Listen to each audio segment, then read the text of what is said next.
사업을 진짜 열심히 계속 저기 하고 계신 우리 통합위원장님이신 왕종은 우리 추진위원장님을 소개해드리겠습니다. 박수로 맞아주시기 바랍니다.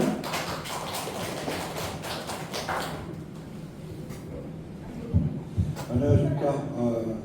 은천이 모아타운의 통합추진위원장입니다. 저희가 1구역부터 4구역까지 되어 있는데 통합추진위원장을 맡고 있는 왕종훈입니다.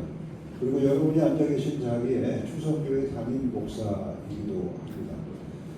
교회 목사가 무슨 지역개발에 하느냐, 목회나 잘하지. 저도 저희 교회 목회에 잘 하고 있고, 제가 20년 전에 바로 이곳에 왔어요. 잠실에서 아주 대형교회 부목사, 수석 부목사로 10년을 하고 이곳에 왔습니다.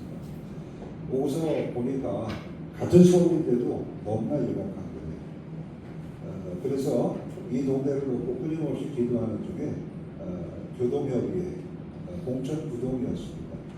교회 그리고 동사무소 같이 협력을 해서 매년 2차례씩 경호잔치도 해드리고 동네 아이들 장학금도 주고 그 사업을 쭉 계속해 왔습니다.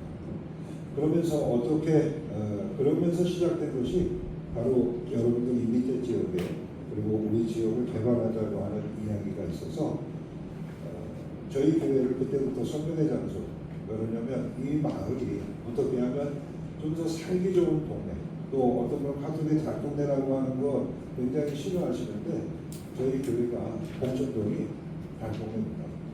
말 그대로 서울의 달에 나온 개발 때문에 싸우고 했던 장소가 바로 우리 봉천동 이 지역이에요. 약산 아파트가 지어져 있는 임대 아파트가 지어져 있는. 그래서 추진위원회가 구성이 되어지고 거기도 우선건설에서 주도적으로 사업을 시작했고 저희 교회에서 몇 차례 사업 설명회도 하고 있습니다. 결국은 주민들이 원하는 것은 12층이었어요. 결국은 저희가 7층 받게 되지 않는다고 사업이 무산이 되어졌죠. 그 와중에 또 몇 년이 흘러서 박원순 시장이 뉴딜 사업을 했습니다. 그래서 저희 동네 주민들과 말 그대로 아침부터 그 점수를 쌓기 위해서 무료로 골목길 청소를 다 하고 또 꽃도 심고 벽화도 그리고 열심히 해서 점수를 땄어요. 그래서 국토부에서 무려 125억이라고 하는 사업비를 받았어요. 3년간. 여러분 125억 놀라지 않으시는데 엄청난 돈입니다. 저는 이 125억이 들어와서 주거환경 개선도 되고 골목길도 정비가 되고 우리 마을에 정말 좋은 것들로 다 사용되어질 줄 알았어요. 그런데 가장 큰 소득이라면 여기 밑에 있는 은천마루라고 하는 주민공동이용시설 그리고 이쪽에 있는 지금 한참 건설되어지고 있는 주차장 그 사업 그리고 몇몇 집들을 수선해 준다고 하는데 찬틀 개선 이 정도였었어요. 어느 분이 죄송합니다. 카톡에 노후된 빌라촌에 150억 지원이라고 그걸 우리가 대안으로 하나 삼자라고 하는 이야기에 공격하려고 하는 게 아니라 125억으로 엄청난 돈인데 할 수 있는 게 그거밖에 없더라고요. 150억이 우리 빌라촌에 투자된다? 그래서 저희들이 가지고 있는 그런 상상 외에 아주 작은 소규모 일들만 될 거예요. 그러다가 모아타운이라고 하는 것이 오세훈 시장이 들어오면서 모아타운이라고 하는 것이 생겨났고 모아타운이 무엇인가라고 곰곰이 보게 되니까 우선은 종상향을 해줍니다. 우리 1종지, 2종지는 2종지, 3종지. 구청에 가서 얘기했죠. 2종지도 좀 2종 상향을 해달라. 1종 갖고는 안 됩니다. 그런데 모아타운의 법이 1종 상향이 원칙이에요.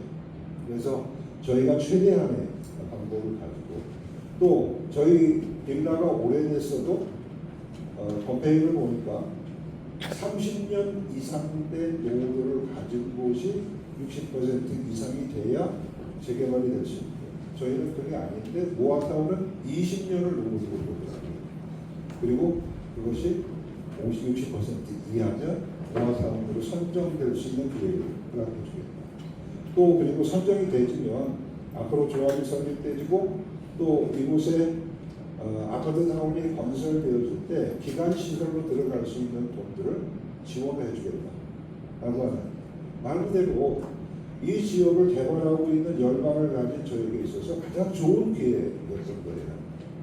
그래서 모아타운 추진위원회를 지금 기라에셋의 실장으로 있는 김경환 씨, 요거 오늘의 여러 가지 말들이 있어서 좀 자세하게 설명을 하려고 해요.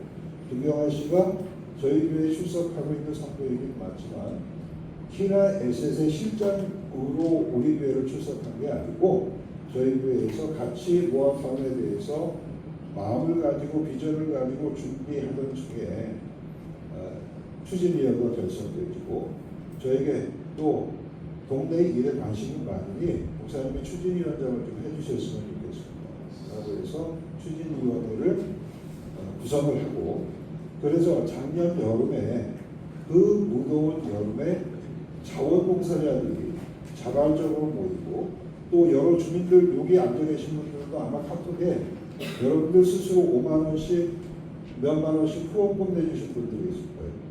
그 후원금을 가지고 저희가 정말 이 오르락내리락 그 무더운 여름에 오르락내리락 하면서 자원봉사 하시는 분들이 모아타운 선정 기준인 주민동의서 30%가 넘는 40%를 가지고 서울시에 저희가 신청을 하게 됐어요. 그리고 기다리던 중에 9월 22일 날 선정이 됐습니다. 정말 아주 뜨거운 여름에 소나비와 같은 시원함이었어요. 그 이후에 어떻게 하면 우리가 이 마을을 개발하는 데 있어서 우리 주민들이 신뢰성을 가지고 왜요? 건축이라고 하는 건 열정만 가지고 되는 게 아니잖아요. 어떤 건 믿음이라고 하는 믿음만 가지고 되는 건 아니잖아요. 미래 비전만 가지고 되는 건 아니잖아요. 그래서 추진위원들과 논의를 한 것에 그러면 이 사업을 잘 우리 주민들에게 가장 효과적으로 설명해 줄 수 있는 정비업체를 한번 찾아봅시다. 그렇게 결의를 했고 제가 10여 군데의 정비업체 분들을 만나서 브리핑을 듣고 그리고 나서 각 구역의 추진위원장과 추진위원회 총무들이 모여서 여기서 브리핑을 했어요. 그리고서 거기서 가장 점수가 높은 정말 감사하게도 정비업체 중에서 가장 순위가 높고 또 실력이 있고 이따 설명을 해주시겠지만 키라에셋이라고 하는 정비업체가 그러면 이 마을의 가능성을 보고 우리 한번 해봅시다 라고 해서 키라에셋이 당연히 그곳에 들어왔고 키라에셋이 선정이 되었고 그리고 그 이후에 키라에셋의 정원재 회장님과 또 상무님들 또 여러 스태프들이 우리 마을을 여러 가지 그림을 그려가면서 또 우리 마음대로 할 수 있는 게 아니고 모아타운에 선정이 되어서 은천이가 되면서 구청에서 서울시와 7억 5천이라고 하는 저희가 자발적으로 하면 우리가 돈을 내야 되는 건데 서울시와 구청에서 7억 5천이라고 하는 돈을 들여서 관리계획팀을 만들었죠. 선정을 했어요. 도시비라고 하는 관리계획. 그 관리계획팀이 이 마을을 어떻게 구성을 할 것인가 라고 하는 것을 좀 그림을 그렸고 또 키라에셋에서 또 설계 쪽에 가장 실력이 있다고 우리 마을을 잘 설계해 줄 수 있는 신대라고 하는 설계팀을 이야기해서 또 다시 한번 그려보고 또 거기에 여러분들에게 나눠드린 책자 정말 여러 가지 데이터 여러분들이 그냥 읽고 오셨는지 안 읽고 오셨는지 아까 우리 상무님도 물어봤는데 여러분 너무 페이지가 많죠. 그걸 꼼꼼하게 우리 제일 감평회사에서 평가를 한 거예요. 그리고 이렇게 하면 될 거다 라고 하는 그런 소망을 가지고 여러분들에게 이제 이 자료 그리고 오늘은 여러분 무더운 여름인데 또 여러분 다 갈 줄 알았는데 있는데 여러분 와주셔서 감사해요. 오늘은 가장 중요한 게 서울시에서 코디네이터들도 쭉 코디네이터를 하면서 위원장인 저에게 가장 먼저 위원장이 해야 될 것은 다른 것이 아니라 조합 설립부터 해야 됩니다. 조합 설립이 되줘야 주민들이 80%의 동의를 받고 조합 설립이 되줘야 저희가 앞으로 산적하게 풀어가야 될 문제들이 너무 많아요. 여러분들 물론 분담금 문제가 개개인의 문제겠지만 전체 마을 개발을 위해서는 초입배, 조입배 도로 문제라든지 또 1타운과 2타운의 협력 관계라든지 이런 모든 것 앞으로 풀어가야 될 문제들이 너무나 많은데 가장 중요한 것은 우리가 먼저 동의서를 내서 조합이 설립이 되어야 된다는 거예요. 조합이 설립이 되어야 관리 주체이고 허가 주체인 서울시와 협상이 되고 여러 가지 구역의 조정이라든지 여러 가지 문제들에 대해서 이야기할 수 있는 그런 협의체가 구성이 되고 파워 있는 힘이 생겨야 합니다. 그러니까 여러분들 여러 가지 의구심이 있고 여러분들 재산이 이러다가 말아먹는 건 저도 이곳에 살고 있는 사람입니다. 제 재산 말아먹는 거 저도 싫어요. 그렇지만 분명한 것은 이 일이 우리 동네를 개발하는 데 있어 가장 적합하다고 생각합니다. 또 재개발하자라고 하시는 분이 계신데 재개발할 때 주민동의 쉬울까요?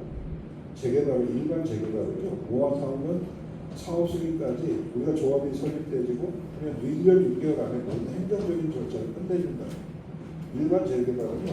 지금 평균적으로 4년 8개월이거든요. 3년이라는 시간이 단축될 수 있는 거예요. 이것도 얼마나 좋은 혜택인지 몰라요. 우리 주민들이 마음을 모아서 좀 동의서를 내주셔서 조합 설립 동의서입니다. 조합이 설립되어서 앞으로 해야 될 일들을 하나하나 우리 주민들이 마음을 모아서 시공사 선정, 설계사 선정, 정비업체 선정 앞으로 하는 이 단계들을 여러분들 사업의 주체는 우리예요. PISC 사업의 주체가 아니고 우리가 주인입니다.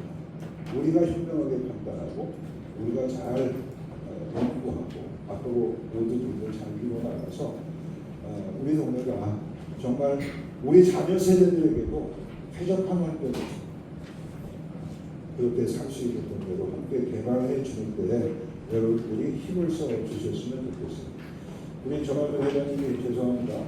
70 6.25 사전 사전 70대 요즘은 어르신이라고 안 하는데 그 회장님이 여러분들 답답함을 풀어주려고 오늘 3일째 또 좀 짧게 해주시면 좋겠다고 해도 열정을 가지고 오늘도 그렇게 해주실 건데 정말 PISC의 전원재 회장님과 또 지금까지 모든 일에 협력해 주신 우리 상무님들 그리고 스태프들에게 감사하고 또 잠깐만요 우리 추진위원들이 오늘은 좀 오셨어요. 우리 3구역의 추진 그리고 또 2구역의 우리 추진위원 또 추진위원들 좀 일어나서 이분들이 전문성은 없지만 그래도 마을을 위해서 함께 일하고자 하는 그런 마음으로 함께 수고를 해 주셨어요. 여러분들 한번 박수 해 주셨습니다. 인정하기 위해서 죄송합니다. 바로 이어서 오늘 설명회를 해주신 키라이 세대 전원주 회장님을 모시겠습니다. 박수로 한번 맞아주시기 바랍니다.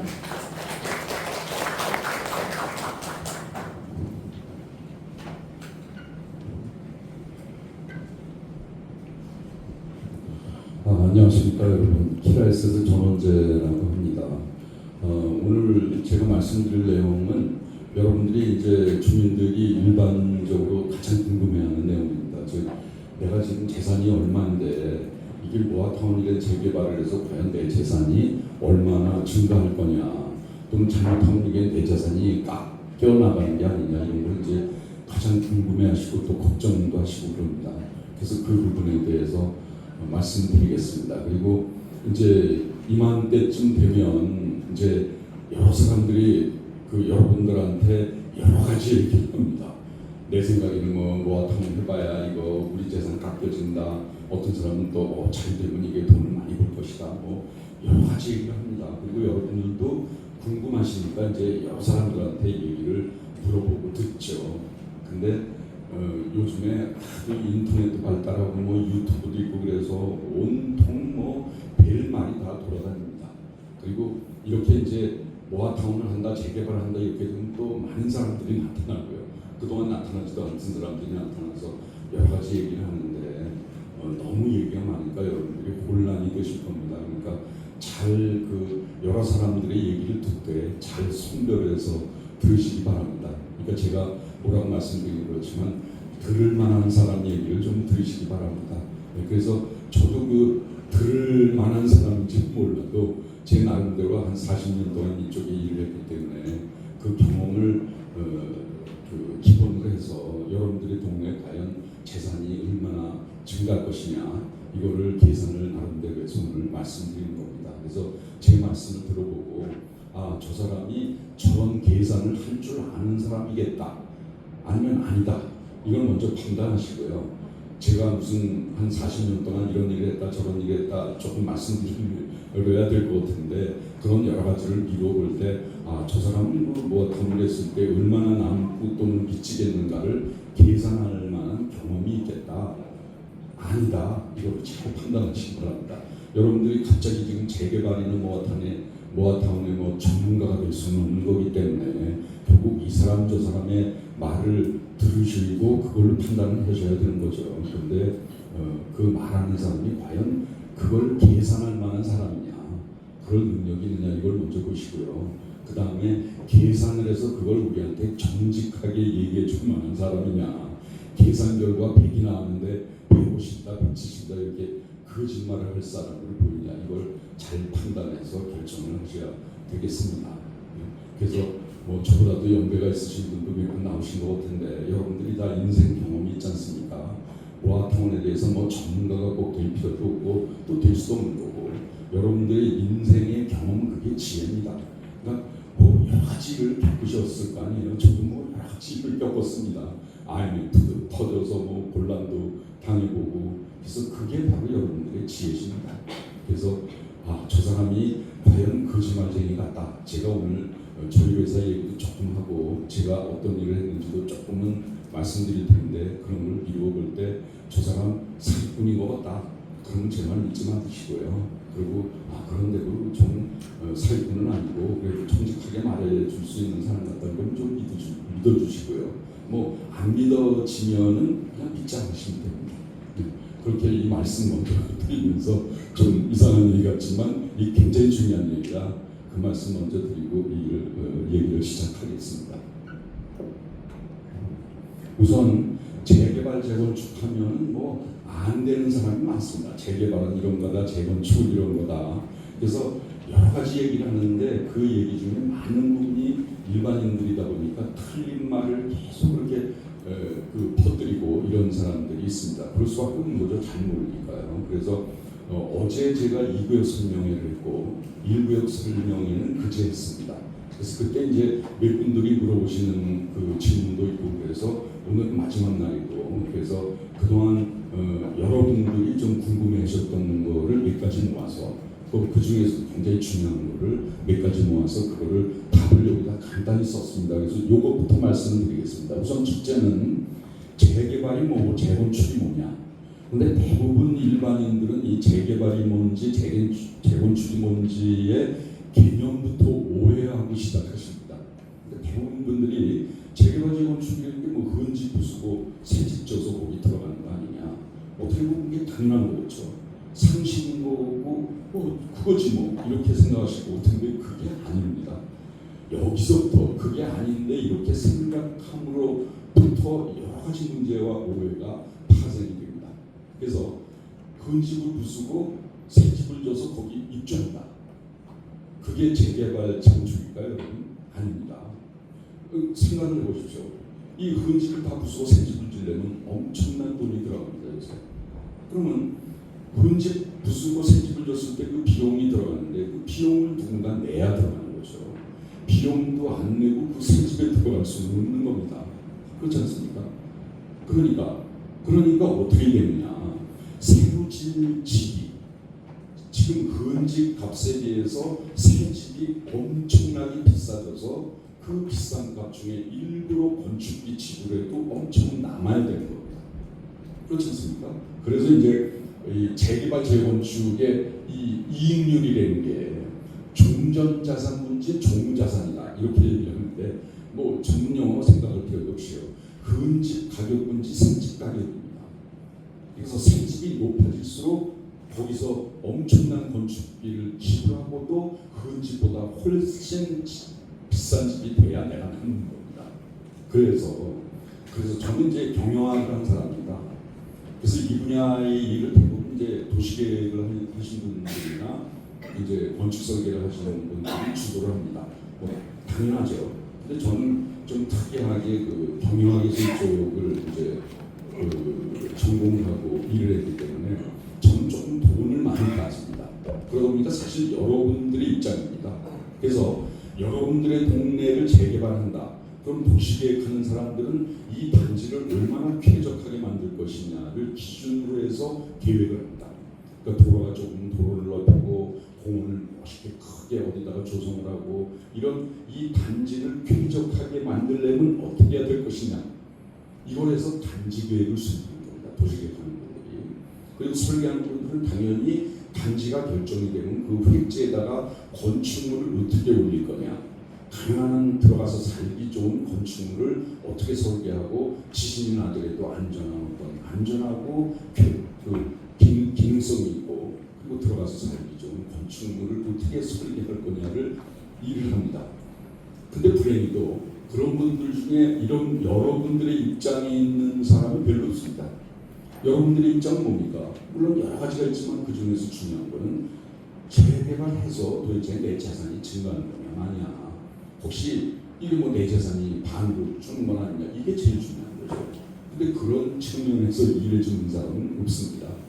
근데 외람되지만 제가 바로 그런 전공을 했습니다. 저는 경영학에서 전공을 했고 40년 동안 일한 것이 이런 재개발 재건축을 할 때 어떻게 개발 계획을 하고 설계를 하고 어떻게 시공을 해야 소유주 입장에서 제일 돈이 많이 남게 되느냐 이게 제 전공입니다.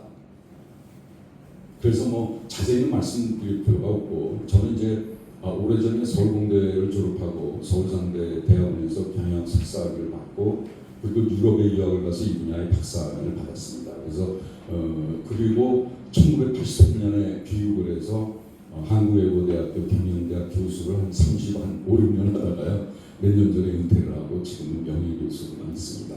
그리고 저희 회사는 정확히 그 40년 전에 제가 외대 교수로 들어온 지 한 2년 후에 제 밑에서 박사학위 받은 제자들하고 같이 만든 회사입니다. 그래서 40년 동안 토지개발 사업에 기획을 하고 어떻게 하면 소유주의 입장에서 이익이 되는 개발을 할 것인가를 설계를 하고 도시계획을 하는 분들하고 같이 일을 했습니다.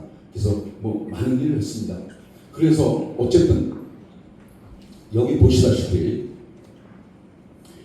여기 비례율이라는 게 있는데 아까도 말씀드린 것처럼 현재 우리 재산이 여러분들의 동네에 그러니까 3구역 동네의 여러분들 모든 재산을 지금 현재 다 더하면 한 2천억이 됩니다. 여러분들 많지만 한 500명 되시죠. 그 500명의 현재 재산을 다 더하면 한 2천억 정도가 됩니다. 이게 현재 재산입니다. 이거를 부수고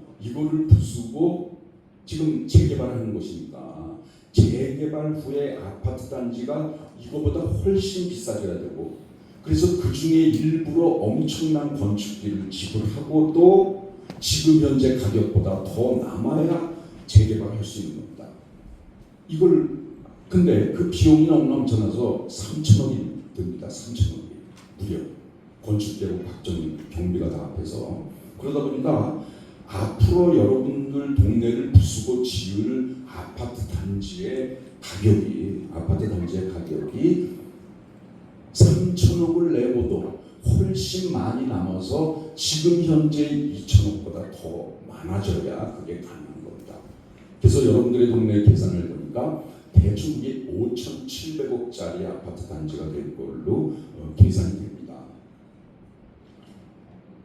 그래서 5,700억. 그러니까 지금 현재 우리가 한 2천억인데 이걸 부수고 아파트 단지를 지면 그 아파트 단지 가격이 지금 현재 우리 재산이 한 3배가 되는 겁니다. 3배. 그리고 그렇게 돼야 됩니다. 그게 안 된다 그러면 큰일 나는 겁니다. 여러분들이. 그러니까 3배가 돼서 5,700이나 억이나 되니까 이 중에서 건축비 무려 3천억을 주고도 돈이 남는 겁니다. 그러니까 2천 한 4, 500억으로 이걸 주고도 한 2,700억 정도 돈이 되니까 여러분 지금 재산이 2천억인데 아파트 단지를 5,700억으로 만들어서 거기서 3천억을 비용을 빼고도 그렇게 남아서 한 44%가 남는다. 이렇게 계산이 되는 겁니다. 그래서 어떤 분이 이렇게 말씀하십니다. 아니 새로 지을 아파트 단지가 그렇게 비싸면 어떻게 해? 우리가 그 비싼 아파트를 어떻게 들어가느냐? 좀 싼 아파트로 만들어야지 이게 무슨 소리냐? 근데 그건 모르시는 말씀입니다. 싼 아파트 만들면 건축비 줄 돈이 없습니다. 그렇지 않습니까? 건축비 3천억을 주고도 훨씬 남아야 되는데 이게 6천억 가까이 돼야 즉 새로 지을 아파트 단지가 엄청나게 비싼 아파트 단지가 될수록 여러분들은 이익이 크게 나는 겁니다. 이게 아파트 단지가 긴고쳐놨는데 뭐 4천억밖에 안 되든지 그럼 큰일 나는 겁니다. 즉 4천억이라고 생각해 보십시오. 그럼 3천억 비용 빼면 1,000억밖에 안 남지 않습니까? 그럼 여러분들의 재산 2천억이 1,000억으로 반으로 그냥 주는 겁니다. 큰일 날 얘기입니다. 그래서 재개발 사업이라는 건 뭐냐 하면은 새로 지을 집이 엄청 비싸져서 이 총 비용을 내고도 훨씬 남도록 가능한 한 비싼 아파트를 짓는 사업. 이게 경영학도인 제 입장에서 또 소유주인 여러분의 입장에서 재개발의 정의입니다. 재개발이 뭐 흔집 부수고 새 집으로 들어간다. 그렇게 생각하시면 안 됩니다.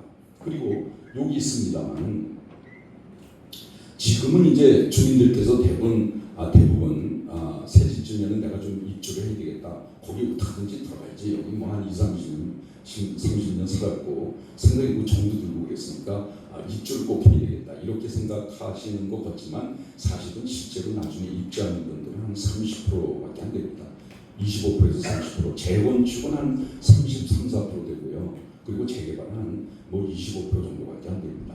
그리고 여러분께서는 모르실지 몰라도 현재 여러분 동네의 절반이 외부에 사시는 분들입니다. 저희가 조사를 해보니까. 그러니까 절반 외부에 사시는 분들은 여기 재개발됐을 때 굳이 여기 다시 와서 살라고 그러지 않습니다. 물론 그런 분들도 계시죠. 그러나 대부분이 안 들어오고 이익이 남았다. 그럼 그냥 즐거워하시는 겁니다. 손해가 났다. 그럼 슬픈 거고요. 그렇지 뭐 여기 입주를 하는데 그래서 이렇게 재개발을 하면 여러분들이 대부분 생각하시는 게 입주하는데 돈 얼마나 더 내야 되느냐 그걸 분담금이라고 그러죠. 그걸 갖고 따지십니다. 근데 그거 따질 필요가 없는 겁니다. 사실은. 그래서 그걸 제가 우선 말씀드리는데 그래서 어쨌든 재개발이라는 것은 가능한 한 비싼 아파트를 짓는 사업이지 무슨 다시 거기 들어가서 살겠다는 사업이 아닙니다. 즉 25%만 들어가서 사는 거고 그분들에게는 들어가서 사는 게 재개발이다. 새 집에 그렇게 볼 수도 있습니다. 그러나 75%의 주민들한테는 그거하고 상관이 없는 겁니다. 어떻게든지 이익이 나야 되는 겁니다. 여기서 최근에 모아타운이다 그래서 모아타운에 투자하는 사람들이 많은데요. 이 사람들은 뭘 바랍니까? 거기서 들어가서 살겠다 이런 분이 조금 있을지 몰라도 대부분은 거기 모아타운 되니까 많이 남겠지 그거 보고 사는 겁니다. 그렇지 않습니까? 그래서 이 정의부터 올바른 이해를 해야 되고요. 그 다음에 또 어떤 분들이 이렇게 얘기합니다. 지금 우리가 1000세대인데 1500세대를 짓고 우리 1000세대가 들어가서 그러니까 모든 것이 여기 잘못된 개념부터 시작됩니다. 우리가 지금 현재 여러분들 뭐 한 그 500세대인데 500세대가 1000세대가 한 1500세대 집을 지어야 500세대를 일반인한테 팔아서 그 돈으로 건축비를 지불하고 우리 1000세대는 그냥 들어간다. 이렇게 생각하시는데 그게 아닙니다. 그렇기 때문에 일반 분양분이 많아야 우리가 이익이 난다. 일반 분양분이 없으면 이익이 안 난다. 이렇게 생각하시는데 그게 아닙니다. 일반 분양분이 아무리 많아도 손해가 날 수 있고요. 일반 분양분이 적어도 이익이 날 수가 있습니다. 그러니까 심지어는 일반 분양분이 하나도 없다. 그래도 이익이 납니다. 그래서 일반 분양분이 얼마나 많으냐 이거하고는 상관이 없다. 계속 말씀드리지만 헌집값 대비 생집값이 얼마나 더 비싸지느냐. 더 비싸지면 그럼 이익이 나는 거고 비싸지가 않는다 그러면 손해가 나는 겁니다. 그게 제일 중요합니다. 그 다음에 분담금이 높을수록 사업성이 없는 거고 재개발에서는 안 된다. 그래서 분담금을 그렇게 많이 생각하십니다. 다른 건 따지지도 않고 내가 지금 다시 들어가서 살아야 되는데 다시 들어가서 살려면 얼마 더 내야 돼? 이걸 따지는데 그 돈이 크다. 그러면 그냥 이게 무슨 소리냐 이러고 질색을 하시는데 그거하고 상관이 없습니다. 이익이라는 건 아주 상관 없는 건 아니지만 예를 들어서 여러분들이 지금 3억짜리 빌라를 갖고 있는데 새 아파트로 들어가야 할 때 그럼 돈을 내가 얼마나 더 내는 거야? 그랬더니 3억을 더 내라. 내가 전 재산이 3억인데 3억을 더 내라. 그럼 깜짝 놀라시죠. 무슨 소리야 이 사람들이 미쳤나 이러십니다. 뭐 일반 이해가 가는 거죠. 3억밖에 없는 사람한테 3억을 더 내라. 그러면 제가 할 수가 없다 이렇게 생각하시죠. 그러나 3억이냐 2억이냐가 중요한 게 아니라 얼마짜리 새 아파트를 갖고 오는데 3억이 드느냐 이게 중요한 겁니다. 그래서 제가 보기에는 3억짜리 여러분들 동네 지금 3억짜리 빌라를 가지신 분이 그 새로 아파트를 입주할 때 예를 들어서 9억 원짜리 아파트를 가질 때 한 3억 정도 내는 겁니다. 이따가 자세히 말씀드리겠지만 그래서 3억을 더 내야 입주한다. 그럼 3억 무슨 소리야 이렇게 되는데 얼마를 갖고 올 때 3억이 들어가는 거가 중요한 거지 3억 자체가 중요한 것은 아닙니다. 그렇지 않습니까? 예를 들어서 20억짜리 아파트를 갖고 온다. 근데 3억 내라. 그냥 신나서 춤을 춰야죠. 그렇지 않습니까? 20억짜리 갖고 오는데 지금 3억을 내라. 그럼 10억짜리를 갖고 오는데 예를 들어서 8억을 내라. 이거는 안 되는 거죠. 그렇지 않습니까? 그래서 그거는 조금 이따 자세히 말씀드리겠습니다. 그래서 분담금이 높다는 게 중요한 게 아니라 얼마짜리를 갖고 오는데 분담금이 얼마냐 이걸 따지셔야 된다. 이런 말씀 제가 드리는 겁니다. 그리고 요즘에 건축비가 너무 올라서 엄청 올랐습니다. 올라서 재개발 재건축 못하는 거다 이렇게 주장하시는 분들이 있습니다. 근데 아주 다행스럽게 최근에 건축비가 다시 내리고 있습니다, 여러분. 그래서 뭐 궁금하시면 어디 들어가 보냐 하면은 이제 나라장터에 들어가시면 이 재개발 재건축 사업은 그 재개발 재건축 사업에 입찰하는 건설회사의 입찰가가 다 나옵니다. 그게 온 국민에게 의무적으로 공개됩니다. 그래서 거기 들어가시면 최근에 입찰가가 다 나옵니다. 그래서 그걸 참조하시면 한 700몇십만 원대로 떨어졌습니다. 그러니까 그렇게 크게 걱정하시는 일은 아니다.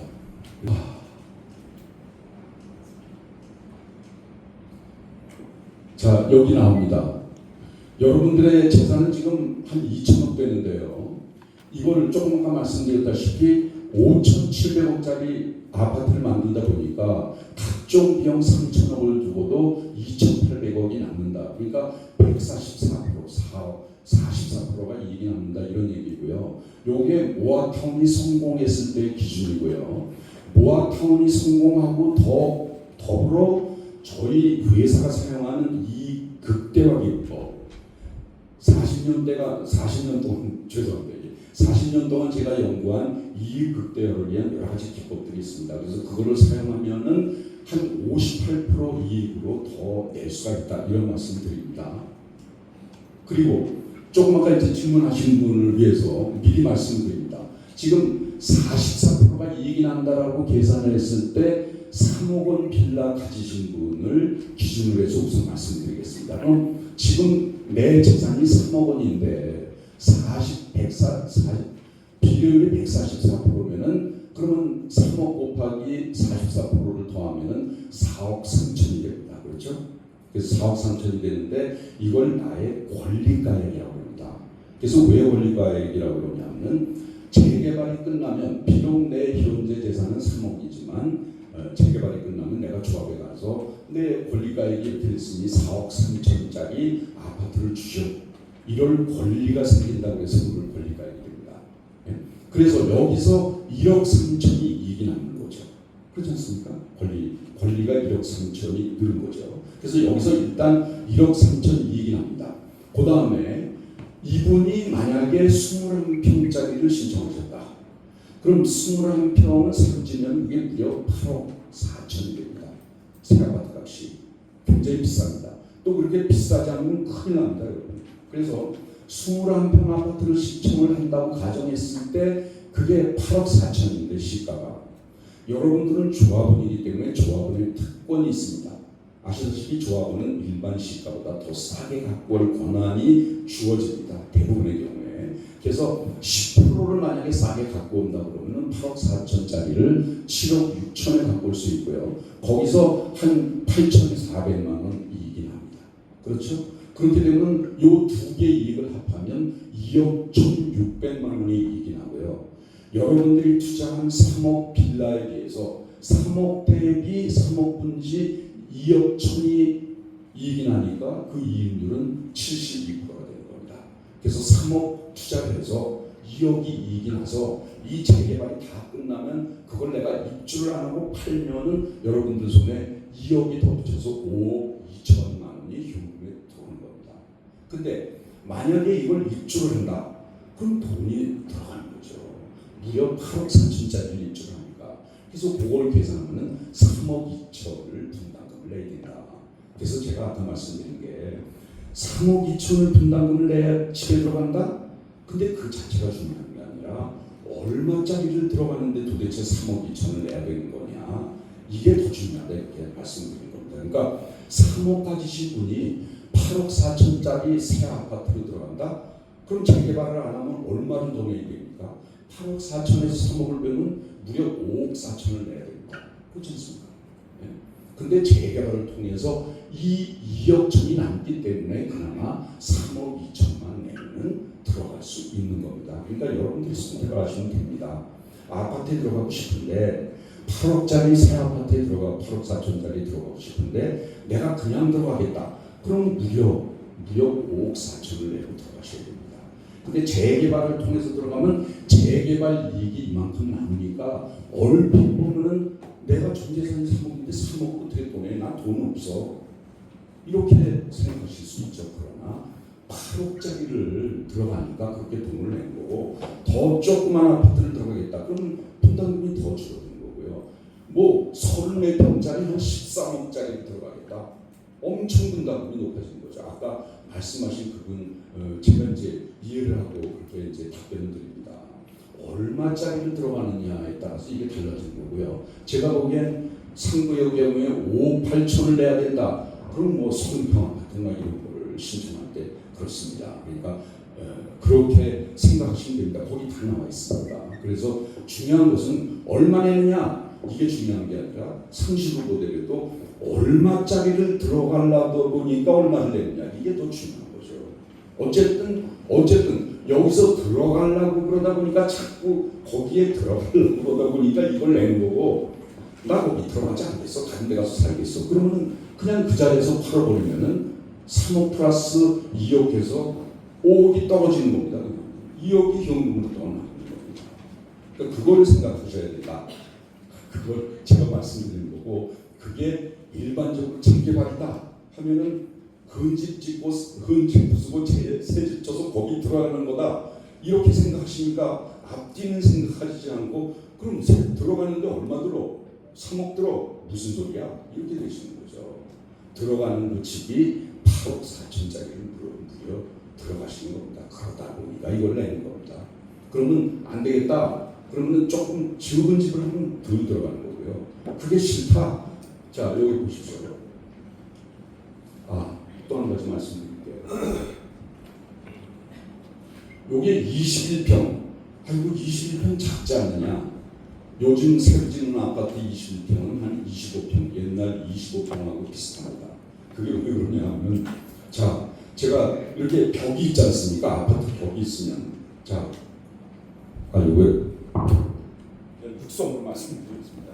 이게 지금 아파트 평면인데 옛날에는 아파트를 여기 벽이 이렇게 있으면 벽에 여기까지가 벽이라고 그러면 여기가 제가 그러니까 벽이라고 그러면 요 중간을 기준으로 해서 즉 벽이 이렇게 되면 이렇게 벽이 있어요. 죄송합니다. 요 중간을 기준으로 해서 이렇게 몇 평이냐 이렇게 계산했습니다.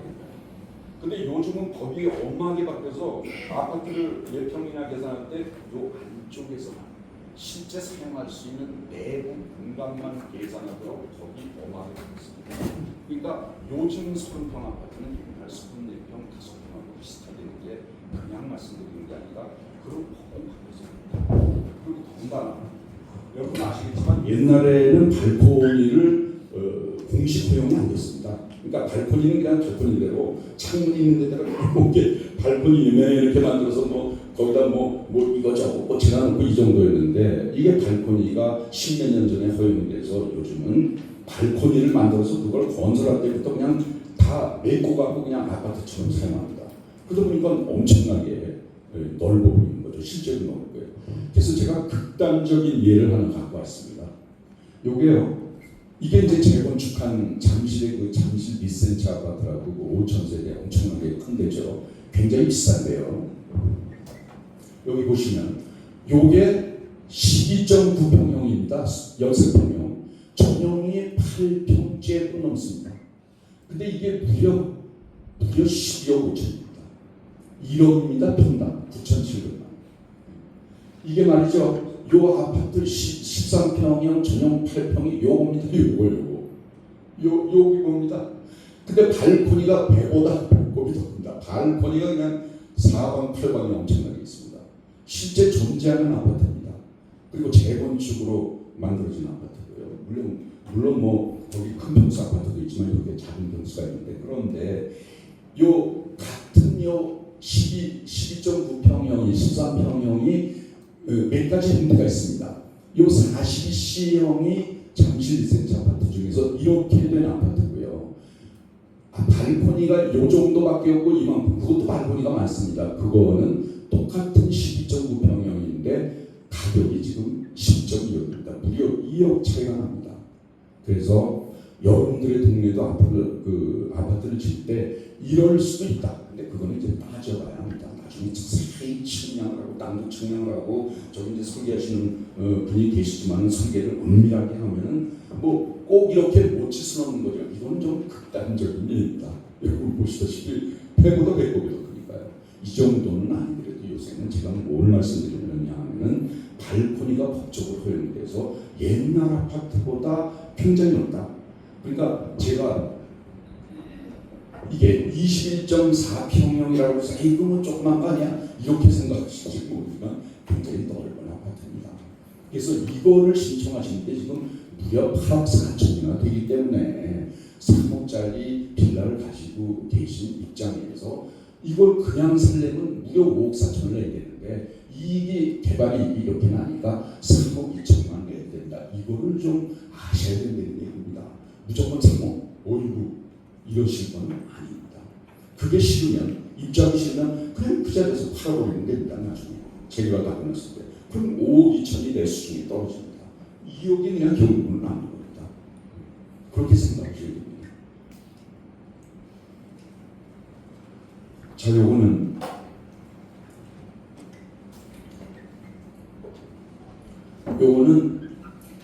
비례율이 158%입니다.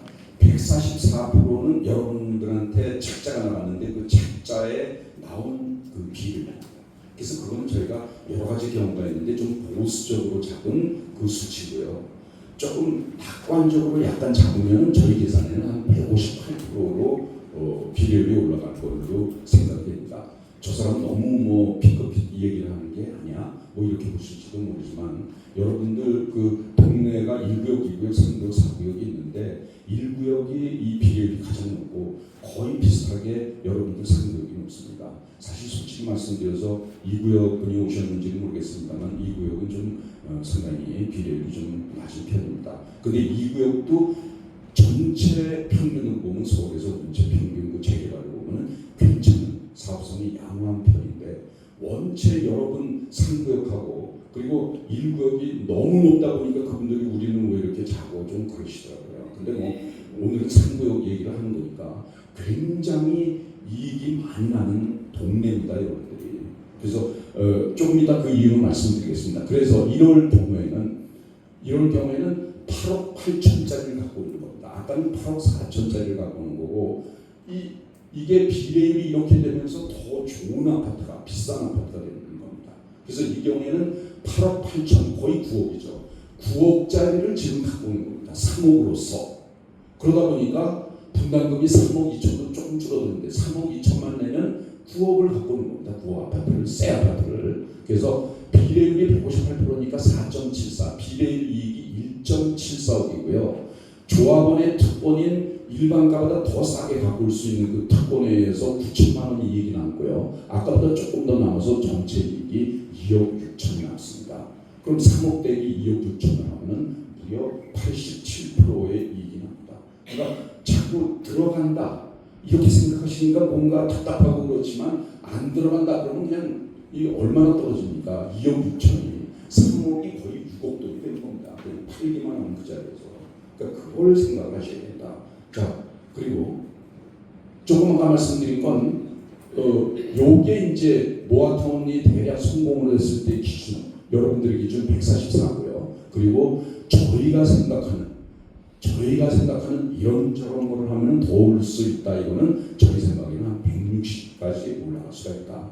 근데 사실은 공식 책자를 여러분들한테 드리는 거기 때문에 저희 회사에 그냥 어떤 계획이나 계획적인 이런 거를 말씀드릴 수는 없어서 좀 보수적인 그 수치로서 여러분들 책자에는 드린 것이다. 이렇게 이해하시면 되겠습니다.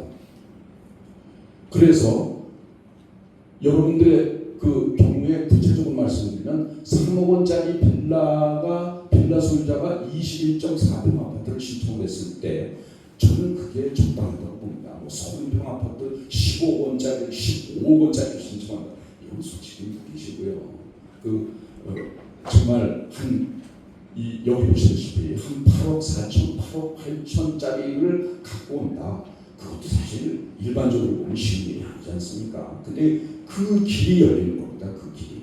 그걸 생각하셔야 된다. 그래서 아까 말씀드렸다시피 좀 배포해드린 책자 기준으로 하면은 한 2억 남을 거고, 그리고 저희 생각에는 조금 낙관적으로 생각하면 2억 6천이 남는다.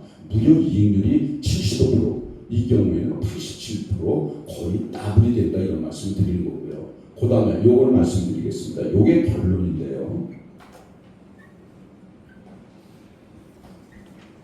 지금 구조를 아주 쉽게 표현하기 위해서 그림을 그렸습니다. 지금 8억 8천짜리를 갖고 오는 겁니다. 비율 58%대. 그러면 8억 8천짜리 아파트를 갖고 오는데 여러분들의 원래 투자액은 자본은 3억입니다. 3억 원짜리 집어넣고 8억 8천, 무려 9억짜리 3배의 아파트를 갖고 오는 겁니다. 그럴 때 어떻게 되는 거냐? 일단 비례율이 이익에 의해서 아까도 말씀드렸지만 한 1억 7천이 남고요. 그리고 한 8,800만 원이 입주권이, 즉 조합원으로서의 나의 특권에 의해서 나타날 수 있는 이익, 이 두 개가 나타납니다. 그래서 그걸 다 빼버리면 분담금이 한 3억 2천이다. 3억 2천. 그래서 요거를 이렇게 정리를 하면은 종전가 3억, 내 재산이 현재는 3억인데 결국 이게 재개발이 끝나면은 분담금 3억 2천만 내면 9억짜리가 내게 된다. 이렇게 되는 겁니다. 근데 9억짜리가 생 내게 되는 게 아니라 3억 2천을 내야 된다. 분담금으로. 그것만 내면 내가 9억짜리 아파트에 들어간다. 이런 얘기입니다. 그러면 해결 방안이 한 두 가지가 있겠죠. 우선 A안 입주한다. 어떻게든지 들어가야 되겠다. 이 9억짜리 아파트에. 그러려면 방안이 있는 겁니다. 그게 방법이 없는 게 아닙니다. 이 3억 2천을 그럼 어떻게 내느냐? 내가 돈이 없다. 그럼 대출을 받으시면 됩니다. 대출을. 이게 조그만 싼 아파트가 아니라 무려 9억짜리 아파트이기 때문에 한 반 받으셔도 이게 한 4억 5천 정도 대출이 나옵니다. 은행에서 싼이지 않고 얼마 됩니까? 한 4%나 될까? 요새 그렇습니다만 어쨌든 대출을 4억 5천 정도를 받아서 이 분담금 내고 3억 2천 내도 1억 몇천이 그냥 수준에 떨어지는 겁니다. 그러니까 소득이 있으시면, 이자의 소득이 있으시면 여기 3억 2천만 그냥 대출만 받으시면 되는 거죠. 그걸로 딱 분담금 해결하고 들어가고, 이자는 월 뭐 한 120만 원에서 뭐 150만 원 정도 나오겠죠. 뭐 뻔하죠. 계산은 나오니까. 그럼 월 120만 원은 내가 내 소득으로 소득이 있으니까 그걸 낸다. 이렇게 생각하시면 되고, 소득이 없다. 내가 나이도 들고 그래서 무슨 소득이 있느냐. 소득 하나도 없다. 그러시면 좀 넉넉하게 저 대출 받으셔서 1억 내천을 들고 있는 겁니다. 물론 장롱에 넣고 들고 있는 건 아니고 저축은행이나 이렇게 이율이 높은데 가면은 요새 4%까지 줍니다. 저축은행. 인터넷에 들어가면은 그 저축은행 이렇게 정기예금 금리를 비교하는 그 사이트가 있습니다. 그 거기 가보시면 거의 4%. 그러니까 4%의 대출 받아서 4% 대출 받아서 그걸 빚이지만 4%로 그걸 다시 놀릴 수 있는 겁니다. 저축은행이. 그냥 장롱에 쌓는 게 아니라. 그래서 그걸 갖고 계산을 해보면 여기 보시면 10년 내외를 그냥 10년 동안 그걸 그냥 그 돈으로 그냥 까먹는 거지만 어쨌든 이자를 내는 게 가능합니다. 그럼 10년 후면은 여러분들이 지금부터 이게 들어가서 입주하는 시기가 아무리 빨라도 5년은 걸립니다. 5, 6년 걸리는데 그럼 5년 지나고 그때서부터 여러분들이 그렇게 하면은 15년 후에 됩니다. 10년 이자 지급하고. 그럼 15년 후에 이 아파트 값이 9억짜리가 어떻게 될까요? 물론 IMF가 터지고 뭐 백두산이 터져서 우리나라가 망할 수도 있고 그렇게 되면 이게 폭락하겠죠. 그러나 망하지 않으면 나라가 망하지 않으면 15년 후에 여러분들이 갖게 된 이 9억짜리가 얼마가 될지 그건 여러분들이 판단하시는 겁니다. 이게 15억이 될 수도 있고 차라리 20억도 될 수 있는 겁니다. 그러니까 그렇게 재산은 증식하는 겁니다. 대한민국에서. 그러니까 그렇게 생각하시고 나는 평생 빚을 져본 적이 없어. 이제 와서 내가 뭐 이 나이에 빚을 왜 져? 이런 분도 계십니다. 그러면 아까 말씀드렸듯이 그냥 당장 팔아버리면 5억 내천이 들어오는 겁니다. 당장 팔아버리면 끝나는 거죠. 그러니까 이런 여러 가지 방법이 있고 3억 낸다 그러니까 아찔하고 황당하지만 다 방법이 있습니다. 들어갈 방법도 있고 들어가는 게 좀 부담이 되거나 나는 평생 빚을 져본 적이 없어. 그런 분은 좀 보수적인 분은 그냥 팔아버리면 되는 겁니다. 그러니까 이걸 생각을 하셔야지 자꾸 분담금 3억 내에 어이구 이게 무슨 소리야 이렇게 생각하실 필요가 없는 거다. 그런 말씀을 드린 겁니다. 그래서 그 정도로 말씀드리고요. 또 이제 재개발을 하면은 대부분 소유주가 두 가지 형태입니다. 그러니까 빌라를 가지신 분들, 그래서 빌라를 가지신 분들은 아무래도 이제 재산가액이 좀 적죠. 아무래도 그리고 이제 단독주택을 가지신 분, 상가주택을 가지신 분, 뭐 다가구를 한 8세대를 지어서 그 다가구를 임대놓고 그걸 소유하고 계신 분, 이런 분들은 재산가액이 큽니다. 그래서 여러분들 동네에 대충 보니까 한 8억짜리 가치가 8억짜리 되시는 분, 뭐 12억짜리 되시는 분, 10억짜리 되시는 분, 상당히 이제 많은 분들이 한 10억에서 왔다 갔다 하더라고요. 그래서 10억을 기준으로. 그래서 조금 아까 이 3억짜리 빌라도 말씀드렸지만 여러분들이 혹시 3억 3천이다 내 가격은. 그럼 그걸 비례적으로 이렇게 계산하시면 여러분들의 경우가 더 나오는 거고 2억 7천이다. 그럼 3억짜리 계산표가 있으니까 거기다가 이제 젊은 아저씨들 야 이거 좀 대입해봐 계산해봐. 그러면 3자 대신에 2.7 대입하면 쭉 계산이 다 나오는 거죠. 그래서 대표적으로 3억짜리를 말씀드린 거고 대표적으로 또 단독주택이라든지 이런 경우에 대표적으로 10억짜리라고 계산했을 때 어떻게 되느냐 이걸 말씀드리면 비례율이 144% 대폭직자 기준입니다. 좀 뭐라 그럴까 보수적인 기준. 그래서 144% 이렇게 돼서 아까 말씀드렸지만은 5억 7천이 나왔습니다. 그러니까 이 재개발에서 이 재개발을 통해서 내 재산 10억이 15억 7천이 되는 겁니다. 그리고 조금 낙관적인 측면에서 저희가 제시한 그 비율, 그 158% 계산하면은 무려 7억 2천이 남습니다. 그러니까 단독주택 10억짜리가 17억 2천으로 되는 겁니다. 재개발을 통해서. 그러니까 원칙 나이 크시니까 뭐 분담금 이런 걱정도 전혀 없습니다. 이 경우에는 이렇게 됩니다. 자, 10억짜리 재개발 전에는 내가 10억짜리를 갖고 있는데 이게 재개발을 통해서 권리가가 158% 곱하면 16억이 됩니다. 15억 8천. 그러니까 이분은 비록 지금 재산은 내 단독주택 10억이지만 재개발이 끝나면 조합에 가서 16억짜리 아파트 내놓으시오. 이럴 권리가 생기는 겁니다. 권리가액이. 그런데 이 양반이 예를 들어서 34평짜리를 신청을 했다. 34평짜리를. 그럼 34평짜리 아파트가 여기 얼마냐면 여기 보시면 14억이나 됩니다. 이분은 14억짜리를 신청하고, 그런데 이 14억짜리를 조합원의 특권에 의해서 또 싸게 받을 권리가 있기 때문에 12억 6천만 내면은 34평 아파트를 들어갈 수 있습니다. 근데 이분은 내놓으셔 조합에 가서 이 권리가 이게 무려 16억입니다. 돈이 남습니다. 내가 갖고 오려고 그러는 34평이 이게 시가는 14억이지만 이게 내 권리에 의해서 12억 6천이면 갖고 올 수 있는데 내 권리는 16억이나 무료되기 때문에 나머지 3억 2천은 현금으로 받는 겁니다. 그러니까 이분은 34평 14억짜리 시가 14억짜리 아파트를 받고 플러스 현금 3억 2천을 받고, 그래서 결국은 여기 보시면 7억 2천이 남는다. 이렇게 됩니다. 그래서 이제 재개발하면 보통 여러분들도 아시겠지만 단독주택 소유자라든지 뭐 다가구주택 소유자라든지 이런 분들이 주로 반대를 합니다. 그건 그런 이유가 있습니다. 그런데 이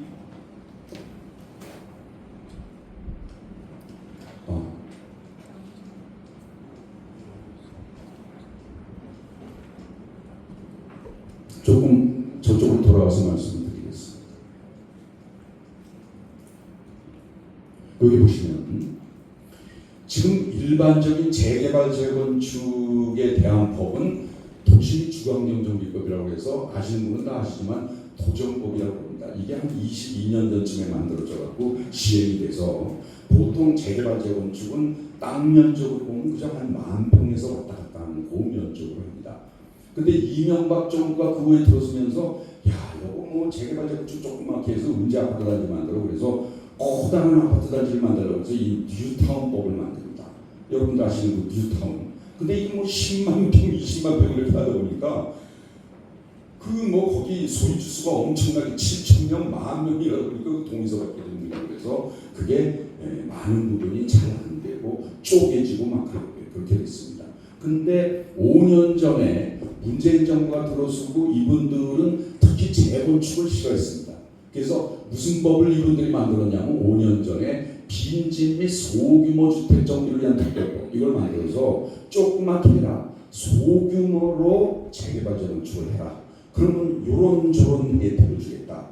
이게 바로 이 법입니다. 소규모 주택 정비법이라고 하는데, 근데 그 법의 한 귀퉁이에 보면은 지자체장이 이 지역은 뭔가 특별하게 재개발을 해야 할 필요가 있다, 이렇게 판단이 되면은 거기에 또 특혜를 줄 수 있다. 그게 바로 모아타운입니다. 법에는 모아타운이라는 말은 없고 관리 지역을 지정해서 여러 가지 특혜를 줄 수가 있다. 이 규정이 딱 몇 줄 있는데 이거를 지자체장이 한 데가 없습니다. 근데 오세훈 시장님이 2년 전에 들어서서 어떻게 뭔가 모르겠습니다. 정치인이니까 뭔가 해야 되니까 요분이 그 법을 딱 보고 요 한 구절 지자체장이 결정을 하면은 특별한 요 조그맣게 하는 그런 재개발 재건축 사업 중에서 그 지역이 상당히 특별하게 좀 이렇게 혜택을 줘서 빨리 어떻게 재개발이 되도록 할 필요가 있다라고 자기가 판단하면은 거기에 여러 가지 혜택을 더 줄 수가 있다. 이걸 보고 그걸 모아타운이라는 별명을 만들어서 이 모아타운을 활성화시키겠다. 그래서 지금 90개를 뽑은 겁니다. 그 중에 하나가 여러분들입니다. 그래서 이거는 그래서 서울시 조례로 그걸 이제 모아타운 이런 걸 만들었는데 관할 법은 이겁니다. 그래서 이 도정법하고 다릅니다. 일반 재개발 재건축하고 하는 완전히 법 자체가 다릅니다. 방법도 다르고요. 그래서 이 법을 만들어서 이 돌아가신 박원순 지사님하고 문재인 정부가 고심을 한 게 이렇게 재개발이 잘 안 되는 이렇게 조그만 빌라 그리고 단독주택 뭐 이런 게 큰 거 작은 거가 섞여 있다 보니까 결국은 재개발하는 데면 이 큰 분들 좀 이상합니다. 단독주택 무슨 뭐 다가구주택 소유자들이 주로 반대하거든요. 그래서 이분들이 찬성을 하게끔 해야 이게 재개발이 이루어지겠다. 그래서 요분들에게 그래도 비교적 일반 재개발보다는 유리한 규정을 몇 개 집어넣는 법이 바로 이 법입니다. 예를 들어서 다가구 주택 가지신 분이 반대를 많이 하는데요. 다가구 주택 소유자는 분양권에 제한이 없습니다, 여러분. 일반적으로 재개발적으로 지금 분양권을 뭐 큰 건물이든 작은 건물이든 10개를 갖고 있든 뭐 하나를 갖고 있든 똑같이 분양권이 하나밖에 안 나옵니다. 잘 아시는 내용입니다. 그래서 아니 내가 예를 들어서 100평짜리 이 단독주택을 갖고 있고 옆에 100평짜리 둘이 나란히 갖고 있던 요 김 씨가 어느 날 거기다가 쫙 빌라를 줘서 20채를 줘서 분양을 해서 돈을 벌었는데 나는 그냥 단독주택에 그냥 얌전히 소유하고 있었는데 저기 조그만 빌라 3억짜리 하고 난 15억인데 나도 분양권 하나 저 사람도 분양권 하나 이게 웬 차별이냐 그래서 반대를 했던 겁니다. 그래서 이 법에서는 예를 들어서 여러 가지 규정이 있는데 다가구 주택 소유자는 그 가액이 많으면 몇 개든지 다 준다. 근데 뭐 그렇다고 10개를 받을 수 있는 가액을 가진 사람은 없는 거죠. 그래서 자기의 재산 가액이 20억이다. 그랬을 때 예를 들어서 그렇다면 이 새 아파트 단지를 질 때 제일 작은 평형 아파트 단지의 분양가의 배수를 주겠다. 제일 작은 아파트 단지의 분양가가 예를 들어서 6억이다. 그럼 이 사람의 재산가가 20억이다. 그럼 6, 3, 18 3개를 받을 수 있는 권한을 주는 겁니다. 근데 물론 동네마다 다르지만 강남이 다가구다. 이거는 뭐 30억 막 이러니까 그런 게 가능하지만 이제 다른 동네에서는 3개, 4개 이걸 받은 가액에 다가구가 별로 없는 거죠. 그러다 보니까 2개 정도 받고 이렇게 되지만 어쨌든 법이 그렇게 다가구 단독 소유자들의 불평하지 않게 또 생각을 어떻게 보면 상대적으로 유리하게 만든 법이 이 법이고 그래서 사실은 이 모아탕의 경우는 단독주택 또는 이 다가구 주택 소유자가 반대할 이유가 없는 겁니다. 아까 보시다시피 얼마나 많이 나왔습니까? 반대할 이유가 없는데 그냥 습관적으로 반대합니다. 습관적으로. 그건 왜 그러냐면 이분들이 이제 전문가가 별로 아니시니까 이제 주변에 부동산 하시는 분이라든지 뭐 주변에 부동산을 잘 아는 친구한테 전화를 걸어서 야 우리 동네에 뭘 한다는데 말이야 이거 내가 불리한 거 아니야? 그럼 다 불리하다고 얘기를 합니다. 왜? 재개발 재건축밖에 모릅니다. 모아탕은 2년밖에 안 됐습니다. 구체적인 건 구청 직원도 모릅니다. 서울시 직원도 모릅니다. 그걸 판단하는. 그래서 모르기 때문에 자꾸 조례 고치고 주민들이 와서 이런 얘기를 하는데 그거 일리 있네. 이거 그대로 갖다가 큰일 나겠네. 그래서 계속 정책도 바꾸고 막 이러는 겁니다. 제대로 아는 사람이 없습니다. 2년밖에 안 돼서. 재개발 재건축은 20년이 됐기 때문에 대충 다 합니다.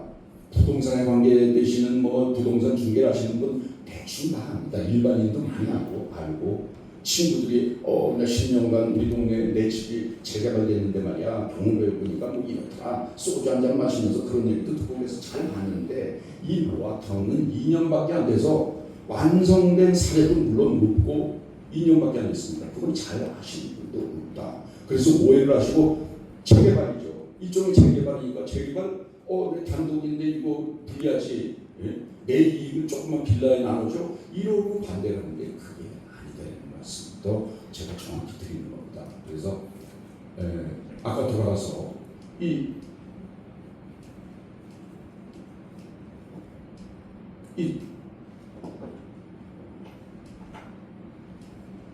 이렇게 남습니다. 10억짜리 단독. 여러분들 동네에는 10억 근처가 많더라고요. 저희가 조사해 보니까. 그래서 이렇게 무려 7억짜리 그냥 떨어진다. 분담금 걱정도 없다. 당연하죠. 이게 재산이 10억이에요. 지금 투입 재산이 그렇게 되는 겁니다. 그래서 중요한 거는 뭐가 중요하냐면은 여러분들 동네에 새 집 지어서 이 새 집 값이 새 아파트 값이 높아질수록 여러분들이 이익이 더 많이 나는 겁니다. 엄청 높은 아파트가 된다. 그럼 그냥 그야말로 너무 속된 표현이지만 노가나는 겁니다. 대박이 나는 거고요. 근데 아파트 값이 안 오른다. 그럼 그렇지 않은 거죠. 기껏 졌는데 저는 평당 한 4,000원 가요. 4,000원 가는데 여러분들마다 생각이 다르시겠죠. 3,000밖에 안 갈 거야. 새 아파트 줘도 여러 가지 생각이 있으시겠지만 저는 그래서 이제 여러분 주변을 말씀드리겠습니다. 대략 요게 여러분들 동네입니다. 여기가 여러분들 동네고 바로 옆에 있는 봉천 벽산물리 잘 아실 겁니다. 평당 2,500입니다.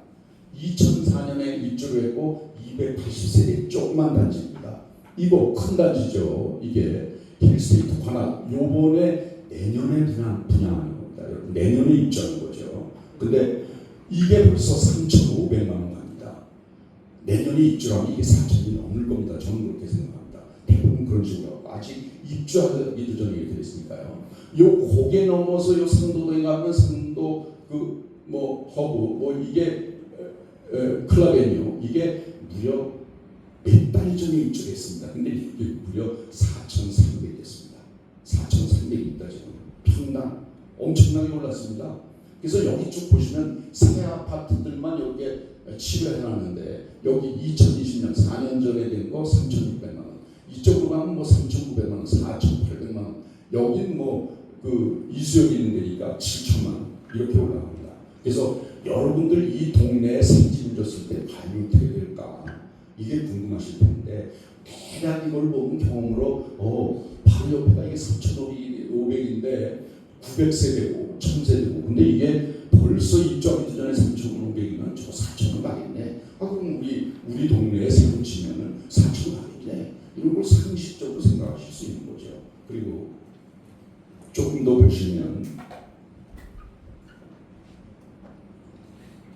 강남 쪽으로 조금 더 가시면 왜냐하면은 제가 보기에는 여러분들 동네는 그 잠재 가치에 비해서 상당히 이게 저평가된 동네입니다. 상당히 비탈도 지고 사실 좀 이렇게 보기에는 아주 좀 열악한 환경이 이렇게 보이기 때문에 사실 잠재력은 있는데 그거에 비해서 저평가가 되어 있기 때문에 사실은 지금 재개발을 하면은 그 잠재력이 발휘만 되면 여러분들의 동네 새 아파트는 굉장히 오를 거다 이렇게 저는 생각합니다. 여러분들도 인생 경험이 있으시니까 다 그 의견이 있으시겠죠. 제 생각은 그렇습니다. 그래서 어쨌든 여기 보시면 이 동네 여기서 4,900입니다. 무려 3년 됐는데요.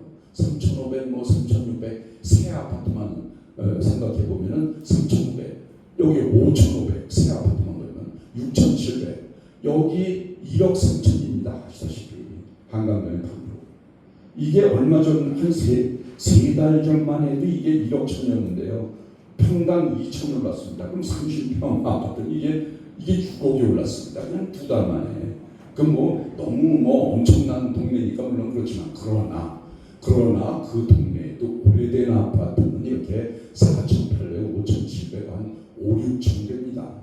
그 엄청난 동네에도 새 아파트는 이렇게 비싼데 좀 이상합니다만 표현이 좀 시간이 지난 오래된 아파트는 한 5천밖에 안 됩니다. 그러니까 여러분들의 입장에서 방법은 세 가지입니다. 그냥 3억짜리 빌라다 또는 10억짜리 단독이다 거기 그냥 있는다 재개발 안 한다 이런 방법이 있고요. 아파트에 살고 싶다. 그럼 그 아파트에 들어가면 좀 오래된 아파트에 들어가면은 새 아파트에 거의 반값이 들어갑니다. 그런 방법이 있고요. 새 아파트에 들어간다 엄청난 돈을 내고 그렇지 않습니까? 그래서 여러분 동네 보더라도 여러분들 빌라 값은 평당 1,300입니다. 대충 지금 빌라를 갖고 계신 분은 평당 1,300이에요. 근데 아파트로 간다 거의 2배입니다. 이게 요 박상블루님 2,500이죠 평당. 이건 2배도 넘죠. 3,200이죠. 이건 2000년 이후에 개발된 거고. 그러나 오래된 조그만 단지는 아주 싼 것도 있습니다. 요거 1,800. 잘 아시다시피 신공 아파트. 하여튼 어느 아파트라고 지칭해서 죄송합니다만 이건 1,600입니다. 그리고 이 위에 있죠. 복권 아파트 1,600입니다. 굉장히 싼 아파트죠. 그리고 단지도 조그만 아파트고 그래서 아파트도 이렇게 연수에 따라서 단지 크기에 따라서 이렇게 다릅니다. 그러니까 이 중에서 선택을 해서 가시려면 보통 그래도 한 2,500은 줘야 되지 않습니까? 그러니까 아파트로 갈 때 좀 오래된 아파트로 가신다 치면 지금 2배 즉 여러분들이 갖고 계신 빌라하고 비슷한 규모의 아파트로 가시려면 2배를 줘야 된다. 2,500은 줘야 된다. 이런 얘기고요. 새 아파트로 가려면 4,000입니다. 그럼 그거에 거의 2배입니다. 2배는 조금 안 되지만 1.7배. 그러니까 거의 아주 쉽게 표현하면 여러분들이 세 가지 방법이 있는데 현재 빌라에 살겠다, 단독에 살겠다 하고 그럴 수도 있고요. 그러나 아파트에 가려면 최소한 2배는 줘야 되고요. 그렇죠. 그리고 새 아파트에 가려면 서너 배를 줘야 됩니다. 그런 문제가 있는 겁니다. 그런데 아파트는 앞으로 계속 오를 겁니다. 항상 메달도 금메달이 제일 좋고 금메달하고 은메달하고 동메달하고 똑같이 강력이 있는 게 아니라 금메달은 그냥 높은 거고 은메달하고 동메달은 뭐 비슷한 거고 의미 더 좋지만 모든 세상사가 아시다시피 여러분들이 더 잘 아시다시피 좋은 거는 오릅니다. 나쁜 거는 안 오릅니다. 그래서 여러분들이 사는 빌라에를 폄하하는 것 같아서 정말 죄송하지만 현실을 말씀드리는 거기 때문에 그런 말씀을 드릴 수밖에 없는 거죠. 그래서 가능한 한 아파트로 가셔야 됩니다, 여러분. 자, 여기 보십시오. 여기는 우리가 빌라, 여러분 빌라는 한 3억입니다. 근데 이런 데 들어가려면 2개, 아파트에 들어가려면 예전 아파트 6억 줘야 됩니다. 그 비슷한 거. 근데 아파트로 가려면 9억을 줘야 됩니다. 한 5억 줘야 되고 9억을 줘야 되고 이렇게 큰 차이가 납니다. 그러니까 앞으로 그게 더 차이가 납니다. 그걸 보려면 강남을 보시면 됩니다. 여기 보시면 이 엄청난 강남 반포 새 아파트 1억 3천 평당 근 아파트 5천 여기 빌라를 몇 개 조사해 보면은 여기 빌라가 있습니다. 요 3,300 7억 그거하고 비슷한 규모의 근 아파트는 한 5천에서 2배 한 15. 이거는 요 빌라하고 비슷한 규모의 여기서 찾으면 33억입니다. 점점 차이가 나는 겁니다. 그러니까 비율은 비슷하지만 절대 액수는 엄청나게 점점 차이가 나기 때문에 여러분들의 동네가 강남하게 하고 가깝기 때문에 강남이 아파트 값이 오른다. 그럼 그게 조금 있으면 여러분 동네로 파급이 되고 집값이 막 오른다. 그렇게 되면 아파트는 엄청 오르고 그리고 큰 아파트 조금 오르고 빌라는 더 안 오르고 이렇게 됩니다. 그때 빌라에서 아파트로 옮기시려면 엄청난 돈을 내셔야 됩니다. 근데 그 엄청난 돈을 내야 될 그 아파트에 그것도 새 아파트 큰 아파트가 아니라 그거에 들어가실 기회가 생긴 겁니다. 지금. 그러니까 그걸 놓치시면 안 되는 겁니다. 제가 무슨 업자고 업체에 대표해서 이런 말씀 안 드립니다. 저는 정말 한 35년을 대학 교수라고 학생들을 가르쳤고요. 그리고 이 재개발 재건축 책도 쓴 사람입니다. 여러분들 입장에서 제 책의 제목이 사업이익 극대화를 위한 재개발 재건축 실무입니다. 그래서 소유주 입장에서의 사업이익 극대화를 위한 책도 썼고요. 이제 정년퇴직을 해서 뭐 명예교수만 있지만 하여튼 제가 무슨 뭐 돈을 벌어보려고 여러분들한테 동성애라고 그럴 생각은 없습니다. 늙은 말이에요. 그러니까 제가 정말 40년 동안 연구하고 학생들 가르치고 책 쓰고 한 400번 현장에서 일을 하고 한 그 결과를 오늘 말씀드리면서 반드시 아파트로 갈아타십시오. 제가 말씀드리는데 맨하탄에 가면요, 뉴욕의 맨하탄에 가면 저는 이쪽이 전공이니까 뭐 세계 각국에 현황 이제 연구를 하죠. 뉴욕의 맨하탄에 가면은 그 꼭대기 아파트를 펜트하우스라고 하지 않습니까? 그 펜트하우스가 그 뉴욕의 그 센트럴 파크 중앙공원 바로 옆에 붙은 거는 3,400억 갑니다. 3,400억. 네. 그리고 거기서 조금 떨어지면 벌써 100억으로 내려옵니다. 좋은 거는 계속 올라가고 나쁜 건 아니지만 100억짜리가 뭐 나쁜 건 아니지만 그렇지 않은 거는 별로 안 올라갑니다. 세계에서 저는 이쪽 연구를 하니까 세계에서 제일 비싼 아파트가 얼마인 줄 아십니까? 모나코 유럽의 그 지중해권의 저 모나코에는 아주 조그만 나라가 있지 않습니까? 거기에 있는 아파트의 펜트하우스가 4,500억입니다. 여러분. 엄청나죠? 어마어마하죠? 값이 없는 겁니다. 4,500억이 아니라 값이 없는 거고 사우디의 왕자가 나 그거 좀 사야 되겠어. 그럼 1조에 사겠어. 그럼 1조가 되는 겁니다. 좋은 거는 값이 없습니다. 여러분. 계속 뛰는 겁니다. 그러니까 제가 말씀드린 뭐 여러 가지 시간도 오래 걸리고 여러 가지 말씀드리는 것보다도 요건 뭐 생략하겠습니다. 그리고 여러분들의 동네가 앞으로 어떻게 될까?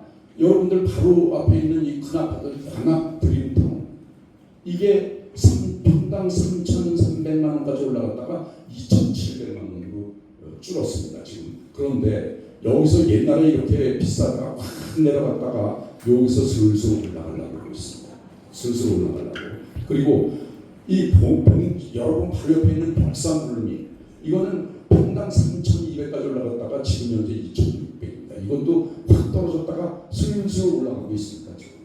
강남이 이게 막 올라가고 있습니다.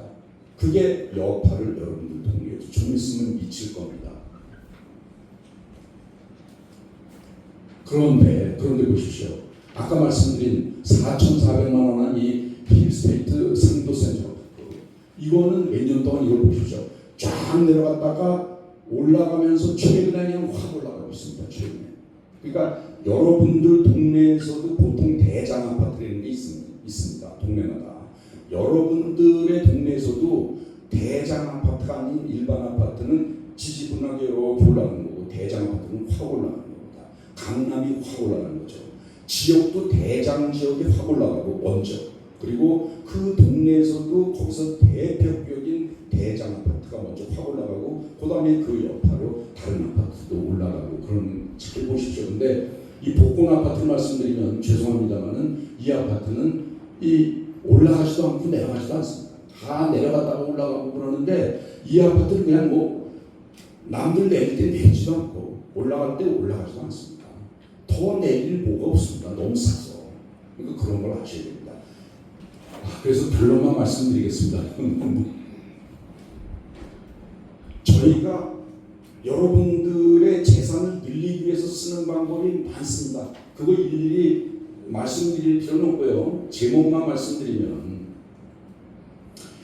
지금 금방 말씀드린 서울 시내 그리고 수도권의 모든 아파트에 대한 모든 데이터를 다 빅데이터로 만들어서 그걸 함수로 만들어서 미분으로 풀고 열반정식 풀고 해서 만드는 시뮬레이션 기법을 저희가 국내 최초로 개발했고요. 어떻게 보면 재개발자동차 사업에서는 세계 최초입니다. 그리고 글로벌 기업이 그 현대자동차라든지 삼성전자가 신모델을 만들 때, 신제품 만들 때 쓰는 신제품 개발 기법이라는 게 있습니다. 경영학과에 들어가면 대학원에서 그 과목을 배우는데요. 이거를 토지개발 사업에 처음으로 거의 세계 최초입니다. 최초로 저희가 도입해서 한 기법이 있고요. 그 외에도 뭐 마켓 실험 설계 꼭 여러 가지가 있습니다. 이거를 써서 저희가 여러분들 재산을 올려드리겠다는 것이 밑도 끝도 없이 뭐 저한테 맡겨주시면 올리겠습니다. 그건 아닙니다. 다 사례가 있습니다. 실제 올렸던 그 중에 아주 단순하게 볼 수 있는 그런 이것도 저희가 이게 불광치구역 재개발인데요. 요거는 여러분들 동네하고 비슷해서 이게 굉장히 경사가 높은 지대였습니다. 불광치구역이. 그래서 여기에 아파트를 질 때 여기를 1층으로 해서 진 게 아니라 조금 올라가서 여기를 입구로 만들어서 이 위를 1층 기준으로 하면은 이 밑은 지하가 되지 않습니까?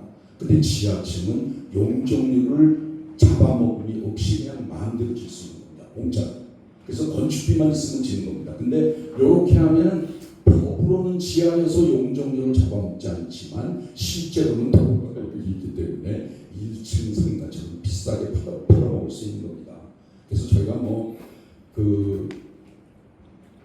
여러 가지 했습니다. 그래서 다 말씀드릴 필요는 없고요. 최근에는 그 유명한 음마아파트 단지의 상가를 저희가 조합장님의 의뢰를 받아서 상가를 기획하고 지금 개발 기획을 하고 있습니다. 그래서 그게 음마아파트가 그 상가가 무려 3만 5천 평이 됩니다. 그래서 거기다 사업성 제고를 위해서 그러니까 아파트 단지 값도 상가를 잘 개발해서 올리겠다 이런 목적으로 저희가 유명 학원가를 만들려고 합니다. 그 음아파트 단지 위에 대치동 유명 학원가를 있는데 그거를 한데 모아서 교육정보센터 이런 걸 만들어서 거기 일타 강사들 다 집합시키고 거기서 뭐 애들 데려다가 교육 방법을 가르치고 이런 미국이나 무슨 뭐 이런데 유학 갈 때 여러 가지 대학들의 정보 이런 걸 하는 그런 거를 해서 그런 게 있으면은 옆에 집값이 오릅니다. 우리 애가 고등학교 들어가면 저 동네에 입주를 해야 그 학원을 다닌다. 이래갖고 아파트 값이 올라갑니다. 그래서 대치동의 아파트 값이 올라가는 것이 여러 가지 원인이 있지만 그 큰 원인이 거기 유명 학원가가 위치돼 있다. 이것 때문에 많이 올랐습니다. 여러분들도 아마 아시는 내용입니다. 그래서 그런 일을 하고 있고요. 결론만 말씀드리겠습니다. 그래서 여기 여러분들의 동네입니다. 빌라, 좀 오래된 아파트 새 아파트, 아까도 말씀드렸지만 빌라 3억 원짜리가 분당 1,300만 원입니다. 그거하고 비슷한 규모의 새 아파트가 하려면 예를 들어서 25평이라고 보면 여러분들의 바로 옆에 있는 그 아파트, 오래된 아파트 봉천 벽상불리 이게 6억 원입니다. 이거하고 비슷하게 가려면 2배를 줘야 됩니다. 그리고 신축 아파트가 되면 아까도 말씀드렸지만 한 4천 원 될 것이므로 그 25평 곱하기 3은 10억 원입니다.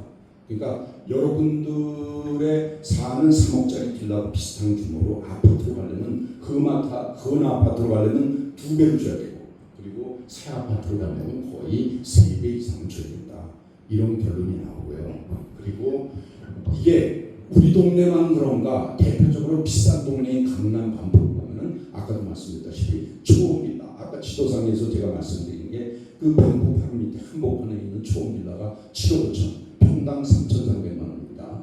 그거하고 비슷한 규모를 가려면은 한 25평이라면 한신 서래 아파트라고 좀 싼 아파트가 있는데 평당 5,700만 원 14억 원. 그리고 아주 새 아파트를 가려면 반포 원베일리 33억 원 평당 1억 3천.